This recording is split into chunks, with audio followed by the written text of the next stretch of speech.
এই ডিজাইনটা কিন্তু খুব সহজেই বানায় নেওয়া যায়, চাইলে আপনিও বানাইতে পারেন। বাটা নিয়েছি, সামান্য একটু লবণ দিলাম, আর এখন কুসুম গরম পানি দিয়ে দিলাম। অল্প অল্প করে পানি দিয়ে একটা শক্ত একটা ব্যাটার রেডি করে নেব।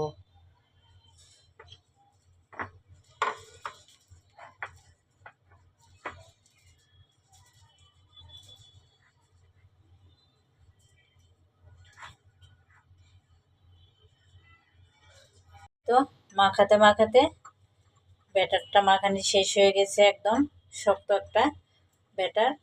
এখন আমি লিচি কেটে নিয়ে রুটি বেলে নিব।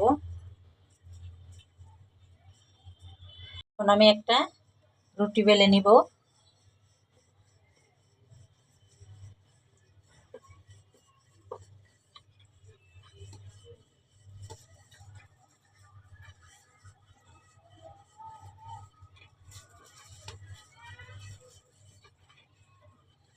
এই তো রুটি বেলা শেষ হয়ে গেছে। এখন আমি একটা যে কোনো মুখা দিয়ে কেটে নিতে পারবেন গোল করার জন্য। এইভাবে আমি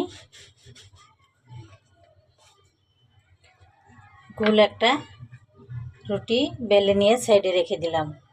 এখন আমি আরেকটা ছোট করে রুটি কেটে নিব।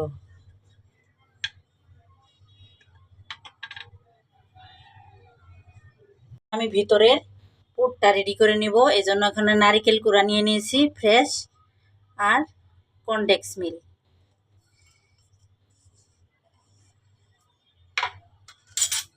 এখন আমি এটাকে ভালো করে মিশিয়ে নেব।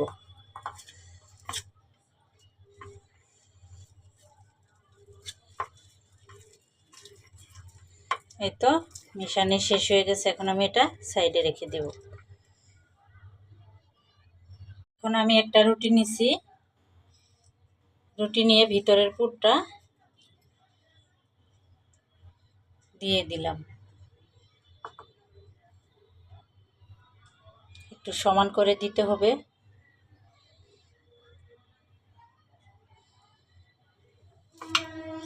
এখন আমি পুলি পিঠার শেপে, যেভাবে পুলি পিঠা বানানো হয় ওইভাবে আমি শেপ দিয়ে নিব।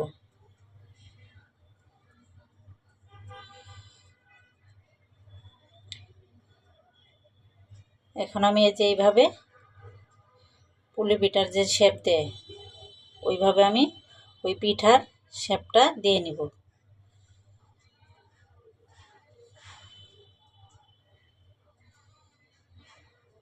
এটা কিন্তু খুব সহজ, কঠিন না সেরকম।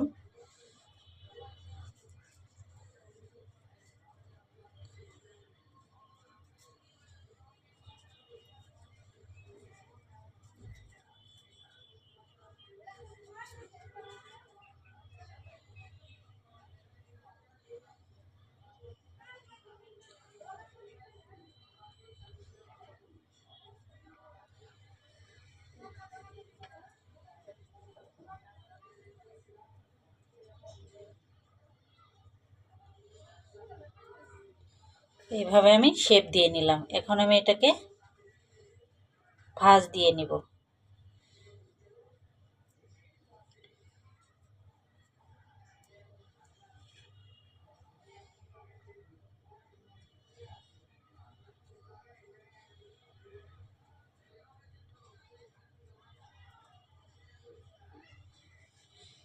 ভাঁজ দিয়ে নিলাম। এখন আমি আরেকটা ছোট রুটি নিছি, এখানেও সামান্য একটু পুর দিয়ে নিলাম।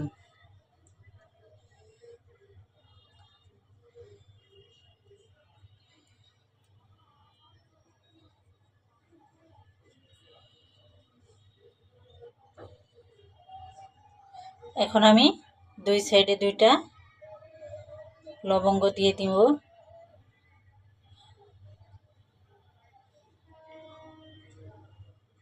আর এখানে কিন্তু কাঠি লাগবে,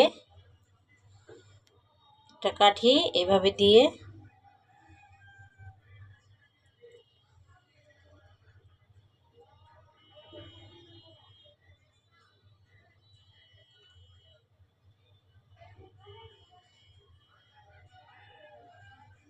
কাঠিটা এই যে এর ভেতরে দিয়ে এইভাবে এটাকে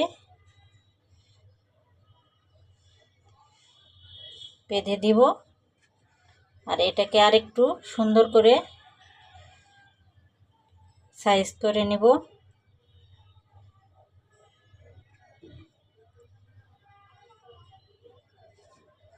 এই তো রেডি হয়ে গেল আমার হাঁসের শেপ। এইভাবে আমি বাকিগুলোও বানায় নিব। প্যান বসায় দিয়ে গরম করছি তেলটা, এগুলা ভেজে নেব।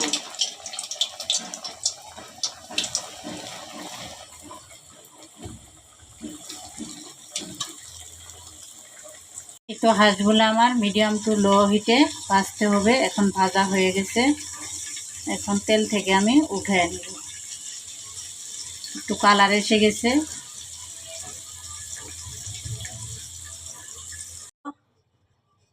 এই তো রেডি হয়ে গেল আমার সুন্দর 4টা হাঁস। এগুলা কিন্তু খাইতেও মজা, দেখতেও অনেক সুন্দর।